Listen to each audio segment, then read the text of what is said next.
আসসালামু আলাইকুম। ওয়ালাইকুম সালাম। কেমন আছেন আপু? ভাই বেশি ভালো নাই। কেন, কি হয়েছে? ভালো না কারণটা কি? ভালো নাই ভাই, স্বামী সংসারের খুব অশান্তি, এর জন্য ইউটিউবের সামনে আসছে। স্বামীর সংসারে খুব অশান্তি? হ্যাঁ। কেন, স্বামী কি করে আপনাকে? স্বামী ভাই মারধর করে, বিয়ে হয়েছে 2 মাস হয়েছে, খুব মারধর করে, শ্বশুর শাশুড়ি মারধর করে, যৌতুক দিতে পারি না, শুধু বলো যৌতুক নিয়ে আসো। আমার তো বাবা মা নাই, আমি আমার খালার কাছে মানুষ হয়েছি, এখন শুধু বলো 1 লাখ টাকা নিয়ে আসো, 1 লাখ টাকা নিয়ে আসো, দোকানে মাল তুলুন। আমি তো সেই টাকা কোথায় পাবো? এর জন্য খুব মারধর করে, আমি বাসায় থেকে পালা আসছি। ও, বাসা থেকে পালাই আসছেন? হ্যাঁ। টাকার জন্য মারধর করে? হ্যাঁ, অনেক মারধর করে। আপনার কি ছেলে মেয়ে আছে? না, আমার কোনো মেয়ে নাই। কোনো ছেলে মেয়ে নাই? না, ছেলে মেয়ে নেই। আচ্ছা, বিয়ে হয়েছে কতদিন হয়েছে আপনার? বিয়ে হয়েছে তাও তো 1.5 বছর হয়ে গেছে। 1.5 বছর হয়েছে? হ্যাঁ। আচ্ছা, আপনার স্বামী করে কি? আমার স্বামী মুদি দোকান করে। মুদির দোকান করে? হ্যাঁ। কেন, আপনার স্বামী আপনার কাছে যৌতুক চাই কেন? বিয়ের আগে কি এটা দেখে নাই? আমি বলছি বিয়ের আগে, আমার খালাও বলছে যে ওর বাপ মা নাই, আমার কাছে মানুষ হয়েছে, আমি খুব কষ্টে মানুষ করছি, ওনার কাছে কিছু টাকা পয়সা চায় না। তারপরও 30,000 টাকা জায়গা বন্ধক দিয়ে আমার খালা তারে দিছে বিয়ের সময়। তখন বলছে যে আমি কিছুই জানি না, শুধু মেয়েরেই আমি জানি। কিন্তু এখন ভাই আস্তে আস্তে আমার শাশুড়ি শ্বশুর পর্যন্ত এখন আমার গায়ে হাত তুলে, মারধর করে খুব। আমার স্বামী আমারে মারধর করে, এখন বলতেছে যদি টাকা যদি না আসে তাহলে এবারকে আমার মাইরাই ফেলাইব। আচ্ছা, এখন 1 লক্ষ টাকা না দিলে আপনাকে মেরে ফেলবে, এই তো? হ্যাঁ। এরকম হুমকি দিয়েছে আপনাকে? হ্যাঁ। আচ্ছা, তো আপনি ইউটিউবের সামনে কেন আসছেন?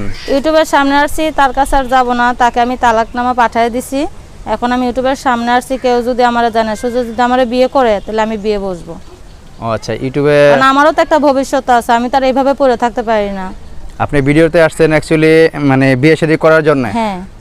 আগের যে স্বামী ছিল ওনাকে আপনি ডিভোর্স দিয়ে দিয়েছেন? হ্যাঁ, ওনার আমি আজ 4 দিন হয়েছে আমি কাগজ পাঠিয়ে দিছি। 4 দিন হয়েছে কাগজ পাঠিয়ে হ্যাঁ। দিয়েছেন? আচ্ছা, তো আপনি এখন কেমন ছেলে চাচ্ছেন? এখন যে এরকমই হয় ভাই, আমার কপালে যা আছে, একজনের সংসার করে আসছি, সে টাকার জন্য আমার খুব মারধর করে, আমি অনেক অত্যাচার সহ্য করছি এই 1.5 বছরে, কিন্তু আর পারতেছি না। কিন্তু আমার খালাও অসহায়, এখন তারে আমি দিমুকে একবেলা কোনোদিন আমি ভাত খাইতেও দিতে পারি না আমার খালারে, আমার খুব অত্যাচার করে। তারপর আমি সহ্য করতে না পাই, তার আমি বাধ্য হয়েছি আমি তালাক দিতে। এখন আমি চাই ইউটিউবের সামনে আসছি, কেউ যদি আমার দেখে যদি বিয়ে শাদী করে তাই আমি বিয়ে বসবো, সে যেরকমই হোক। আচ্ছা, তো বিয়ে বসবেন? হ্যাঁ। তো আপনাকে দেখে তো অনেকেই মানে কমেন্ট করবে যে বিবাহিত মেয়ে। এখন যদি আপনাকে দেখে বিবাহিত কোনো ছেলে আপনাকে বিয়ে শাদী করতে চায়, সেক্ষেত্রে কি আপনি বিয়ে শাদী বসবেন? না, আমার কোনো তাতে সমস্যা নাই, সে যদি আমার খাওয়া পড়া যদি দিতে পারে, সে যদি আমার ভালোবাসা দিতে পারে, তার কাছে আমি অবশ্যই থাকবো। কিন্তু আচ্ছা। আমি কষ্ট পেয়ে ইউটিউবের সামনে আসছি। আপনি মেনলি চাচ্ছেন আপনি একটা মনের মতো মানুষ, আর যে কিনা আপনাকে ভালোবাসতে পারবে, কোনো টাকা পয়সা দাবি করবে না, কোনো যৌতুক চাইবো না, এমন একটা স্বামী চাচ্ছেন আপনি? হ্যাঁ হ্যাঁ, আমি এরকম একটা স্বামী চাই, সে বয়স্ক হলেও আমার তাতে কোনো সমস্যা নাই। আচ্ছা দর্শক, আপনারা শুনতে পারলেন এই আপুর মুখ থেকে। আপু, আপনার নামটা যেন কি বলছিলেন? আমার নাম ইতি। ইতি আপু বলছে। ইতি আপুর বিয়ে হয়েছিল, 1.5 বছর সংসার হয়েছিল, তবে সেখানে কোনো ছেলে মেয়ে নাই। এই আপুটা এখন মানে ডিভোর্স হয়ে গেছে। উনি চাচ্ছে একটা মনের মতো মানুষ, যে কিনা যৌতুক চাইবো না এবং কি কোনো রকমের কোনো কষ্ট দিবে না। উনি গরিব ঘরের মেয়ে, ওনার বাবা নেই, মা নেই, উনি ওনার খালার কাছে বড় হয়েছেন। তো কোনো দর্শক ভাই যদি দেখে এই আপুটাকে ভালো লাগে, অবশ্যই এই আপুর সাথে যোগাযোগ করবেন, আর কেউ আজে বাজে কথা বলার চেষ্টা করবেন না। এই আপুটার সাথে যোগাযোগ করতে হলে এই যে নাম্বারটা দেওয়া হচ্ছে, নাম্বারটা আমি বলে দিচ্ছি।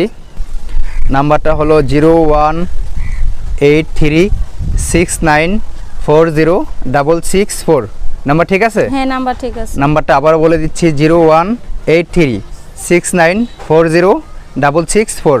হ্যাঁ তো ভাই, দর্শক, আপনাদের কাছে আমার একটাই অনুরোধ, আমি একটা এতিম, আমার বাবা মা নাই, আমার কেউ নাই, আমার খালা ছাড়া, সেও খুব অসহায়। আমি এখন আপনাদের কাছে খারাপ মাইন্ডটা আপনারা কেউ নেবেন না, আমি খারাপ না, আমি কষ্ট করেই এখানে আসছি, যে আমি একটা মনের মতন মানুষের জন্য আমি অনেক কষ্ট পেয়ে এখানে আসছি, আমি নাহলে আসতাম না।